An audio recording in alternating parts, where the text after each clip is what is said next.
I'm going to unleash it my way. I'm going to sign off. I'm going to have final say on every last glimpse that you see in those 10 hours of television. So everything Horace says is correct, but in the end, I don't think he's going to win this battle. Shannon, he's wanted to come on Undisputed. We need to get back in the studio so he can join us. We're happy to do that, and I would welcome hearing more, because I'm sure there's more to the story than he's even told Chicago radio so far, and told you on the phone, that some of which you couldn't even talk about.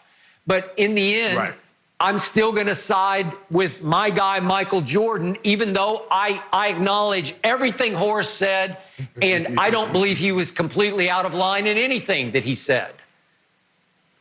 And Skip, I think the thing is, for me, is that I'm a firm believer it's never too late to set the record straight.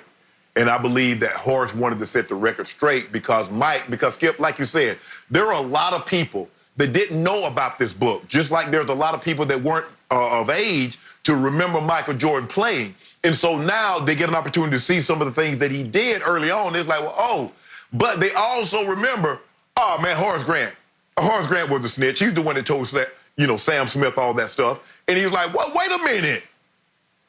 I thought we were done with that. I didn't think that we were going to paint any of our teammates in a negative light. Yes, okay, maybe you rolled some of them to try to get them to rise to the level of play that you thought they could get to.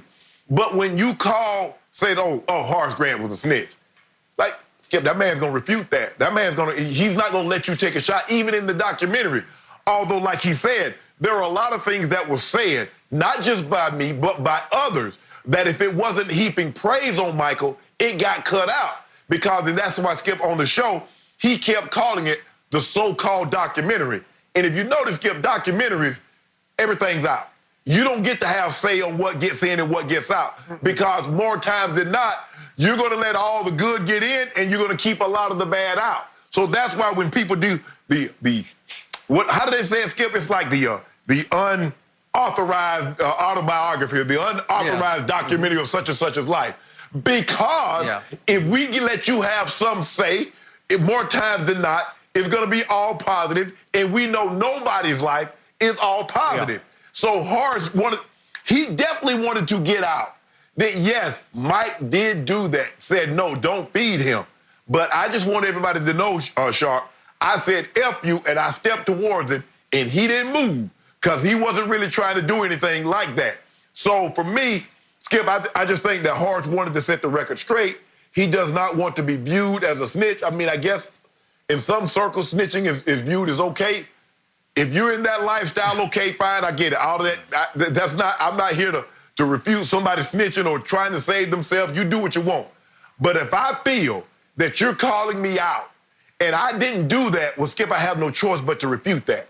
And I think this was Horace's opportunity to refute what he believed Michael was saying, which is damaging. Because Skip, no athlete wants to be labeled as a snitch.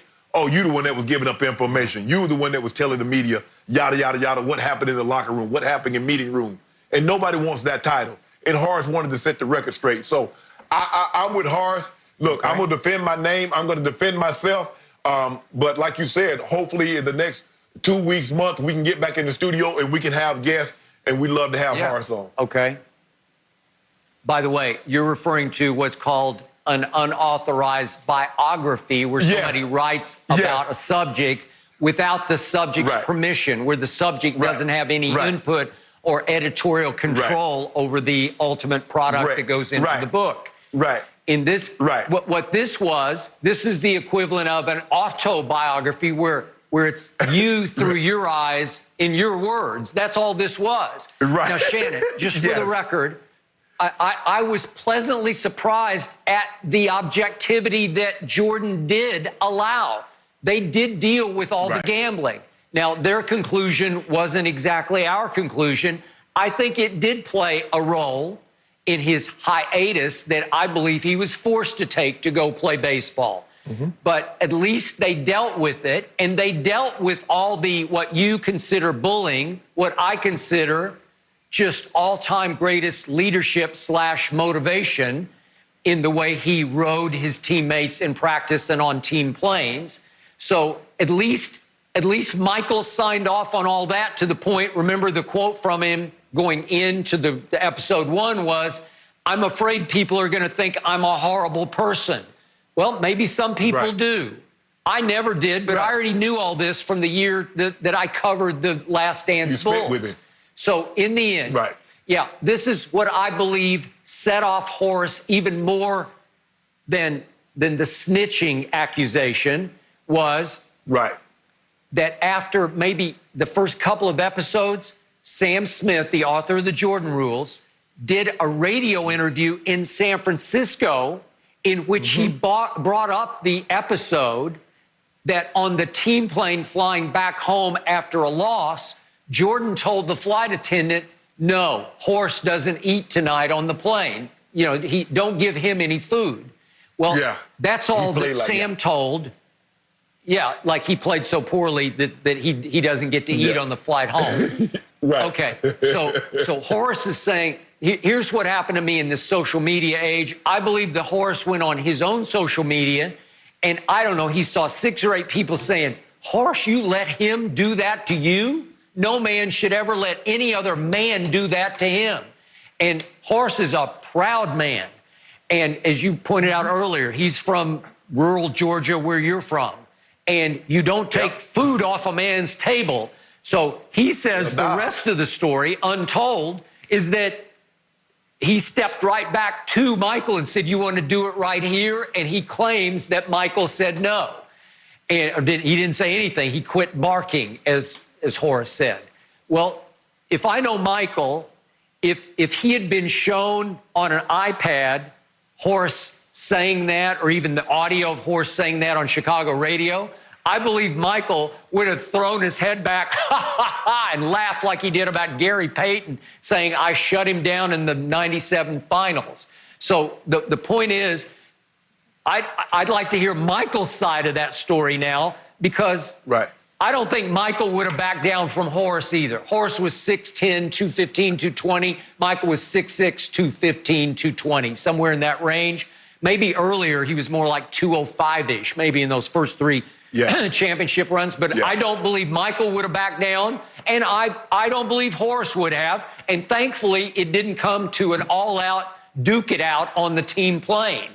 But now it's gone over the edge into Horace is saying he'd fight him right now. If he wants to fight, if that's the way you want to settle it, let's fight right now. No, you don't need to fight right now. You know, Michael's 57 years of age. He's let himself, but Michael's let himself go a little bit. Too many cigars, too much of you know what. And I don't want to hear that anymore, especially from a Horace Grant who now works for the NBA as an ambassador. He travels the world, pre-pandemic, obviously, to promote the Bulls and the NBA. Jerry Reinsdorf signed off on this. So I don't want to hear this from him, and I don't want to hear Horace jeopardize his job as a global ambassador, because it's not a good look for anybody. Skip, let me tell you something. Let me tell you how it works in our community. There are 3 things that we don't play with: money, food, our woman. Keep those things out your mouth. We don't play with that. I don't play. Skip, they were saying there was a couple of times that Michael didn't want anybody to have the pizza. Now, this was reported that Michael spit on the pizza. That was the reason he was the only one that ate it. Now, there was another story that was reported that there were some cinnamon rolls at one point in time, and Michael didn't want to share, so he spit on those also.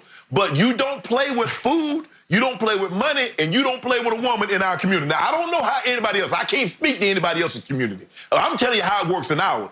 Don't play with somebody's food. You know, because it used to be, you touch somebody's food. Oh, you want that? Skip, I've seen a lot of fights happen. Somebody touch somebody's food, or some people get killed, $1, $2, and definitely a woman. So leave that alone. And when Horace Grant is like, Skip, I've gotten so many DMs on Twitter from athletes, on IG, on call. Like, man, who Michael think he is? Man, Sharp, you know good and well ain't nobody gonna go for that. I'm sure Horace wasn't the only one that stood up to Michael in that situation. Now, that wasn't going to fly. So many, Skip. But the thing that Horace wanted to get, because Skip, I mean, it was portrayed that if he did this and he didn't say anything, he didn't do anything, man, that Horace is weak. Man, Horace grew up in Middle Georgia.